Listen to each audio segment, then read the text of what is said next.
So what is you guys' opinion on one night stands? Honestly, I've slept with probably at least 70 to 90 men, and 90% of them are probably one night stands. Who gives a There are women out there like this woman who sleep around a lot, but they're very rarely ever going to tell you about it. You want this kind of honesty from a woman, you kind of have to get her drunk. The reason for that is that every woman has what's called the anti-slut defense. And this is a topic that my supporters on Patreon have wanted me to cover for a long time, but I haven't wanted to do it because I think that the word slut probably is going to get me demonetized, and that sucks. But hey, it doesn't matter because a sponsor has agreed to step up and sponsor this video, so thank you for Raid Shadow Legends. Raid is a free-to-play game on PC and mobile, and while I tell you about it, feel free to click on the link in the description box below and download it yourself. Give it a try. This game has tons of champions, over 600 by now, and also a huge variety of bosses, each that fight in a completely unique way. This month, Raid is bringing the latest addition to its huge boss roster, and it's Raid's biggest, baddest, scariest one yet, the Hydra. This thing is the ultimate beast. It's a super powered clan boss that's like many bosses rolled into one. It's got multiple different heads, it's a Hydra, and each one has these unique mechanics. It can share the pain and push damage from itself onto your team, it can scare your champions, it can rot them from the inside, cloak itself in a cloud of poison, and do all these other crazy things. If you can cut off its head though, it exposes its neck, and then it's open season. You can deal out some insane damage before it grows back a new head. So if you want to get an even bigger head start in Raid, all you have to do is hit the link in the description. New players will get an epic hero, 200k silver, 1 XP boost, 1 energy refill, and an ancient shard so that you can summon an awesome champion as soon as you get into the game. New players will find these extra rewards here in the inbox for the next 30 days only. So that's Raid Shadow Legends. Okay, onto the topic of the video, the anti-slut defense. To start off, I want to tell you a story from a buddy of mine. He received this text from this girl that he vaguely knew he had hooked up with like a few months earlier, but he hadn't really heard anything. And at about 10 p.m, she texted him like, "Hey, what are you up to?" And in his mind, he's thinking, okay, I know what this is. Basically, she's lonely, she's wanting some company, and she probably wants to hook up. He's thinking, all right, she's approached me, this is in the bag. And he did the stupidest possible thing. He texted back to her, "Sex? Question mark?" Guess what? She responds, no thanks. I remember that he came to me with this story really confused, thinking, why did she pull out? You know, this is clearly what she was after. You know, why did she have that reaction? I'm thinking, of course she responded that way. Don't you know about the anti-slut defense? You see, my friend in that instance was thinking like a man. He wasn't taking the time to try and understand things from the female perspective. But here's the thing, women are different to men. Of course, men would want women to be direct, you know? What do you want? Are you interested in me? Do you want to have sex right now? Just please give me all the data, all the information straight up so that I can make an informed decision. Do you remember that YouTube experiment they did like 5-10 years ago where they got this beautiful woman to go out onto the street and just randomly approach men and say, "Hi, would you like to go to my apartment and have sex with me right now?" They got something like 45 or 50 men saying yes on the spot, and a bunch of the other guys were like, I have a girlfriend, so sorry, no. But they probably would in most circumstances, because that's kind of how men are. We just want to know what's up. You know, are we doing this? You know, you want to go have sex? Yeah, let's do it. But women are not like that. They're wired completely differently. They have different perspectives, different values. You want to know what the result was when they got this good-looking man to go out onto the street and ask 100 women if they'd go and have sex with him right now?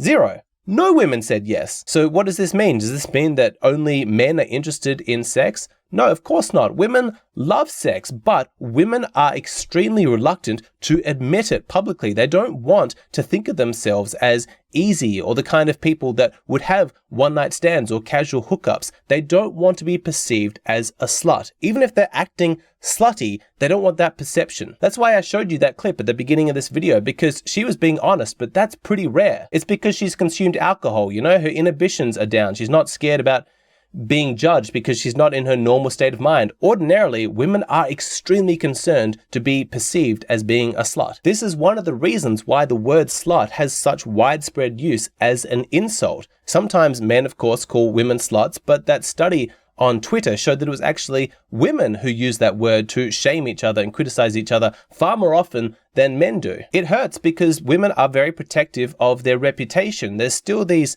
social attitudes that sort of say women should be demure, women shouldn't enjoy sex, they shouldn't be too keen, it's vulgar for a woman to enjoy sex the same way that a man does. And that's why you see these, feminist movements like the Amber Rose slut walk trying to reclaim that word and trying to empower female sexuality, but like, yes, we're sluts and we're proud of it. We love sex. There's nothing to be ashamed of. Of course, while those movements have succeeded in creating a lot of noise and provoking conversation, it actually hasn't done much to shift real attitudes by individual women with regards to declaring themselves to be slutty and promiscuous. And the reason for that is because the shame around your reputational risk goes far deeper than just social and cultural attitudes. It's actually biological in origin. At a deeply instinctual level, women are aware that men are going to judge them if they're going to be too promiscuous because men are terrified of paternity uncertainty. Every man, when they go to settle down with a woman and have children with her, they want to make damn sure that the children that come out of her are his. They're biologically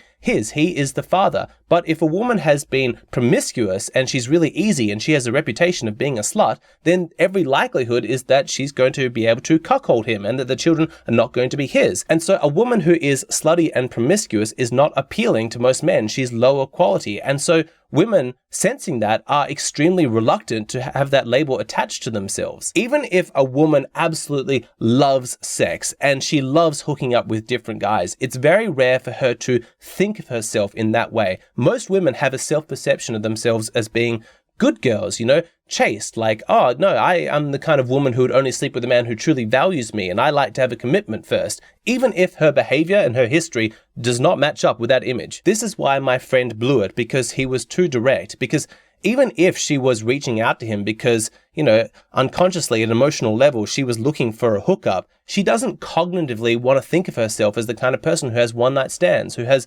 booty calls, who just gives it up that easy. And when he put it in a text so blatantly, like sex, ?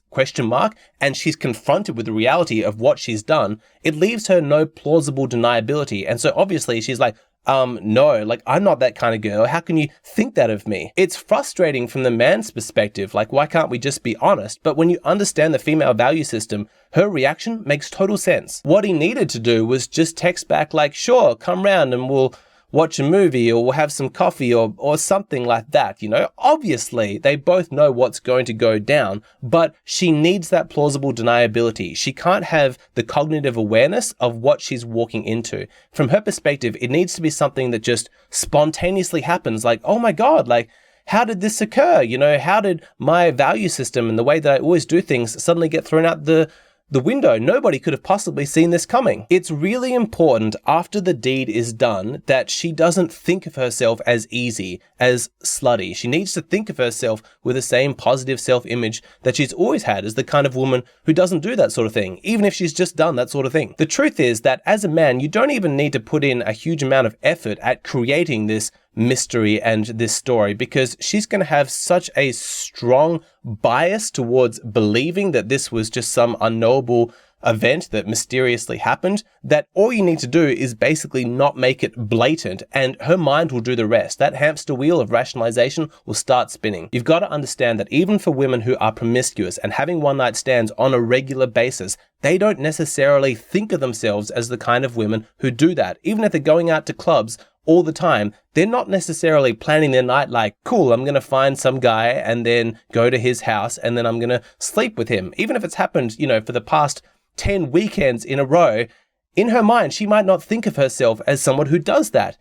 After the deed is done, she still wants that foggy mystery like, oh, well, I have my rules and I don't do this sort of thing, but he was an exception and who knows how this happened, but I'm certainly not a slut. And so you see, when you're trying to seduce a woman and get her into bed, never be explicit about your intentions. Even if you have that end goal in mind of sleeping with her, never speak that intention out loud, because the moment that you say to her, eventually, I want to be having sex with you, suddenly that's going to trigger all those cognitive alarm bells. She can no longer deny to herself the reality of what's occurring, and that value system that she pretends to have of I'm not a slut is going to kick in. She's like, no, I'm not doing that. You just take it one step at a time. Hey, I want to show you this new car that I just bought. Oh, get in, like, let's go for a drive. Hey, we're pretty close to my house. Should we stop in? Hey, why don't you you know, come in, I'll make you some coffee. Hey, you should check out, you know, this cool piece of art that I've got in my bedroom. Hey, let's just kiss. Hey, let's just lie down on the bed. Oh, let's just take off your top, you know, and then, oh, suddenly we're having sex. Who knows how that happened? Your seduction routine needs to be subtle. The moment that you make explicit your intentions, that's when you trigger that anti-slut defense, and that's when you get shut down. Now, that's just me explaining the objective facts of how seduction works. I'm going to end this video by telling you about my subjective feelings, because longtime viewers of this channel will know I'm actually not a fan of male promiscuity. I'm not a fan of one-night stands. I'm not a fan of casual sex. From my perspective, the kind of women that would agree to do that with you are not the kind of women you want to be spending time with anyway. But some of you guys are young. You don't want to take life too seriously. You know, you've got this feeling of sexual debt. You just want to have some fun with some girls. I understand that.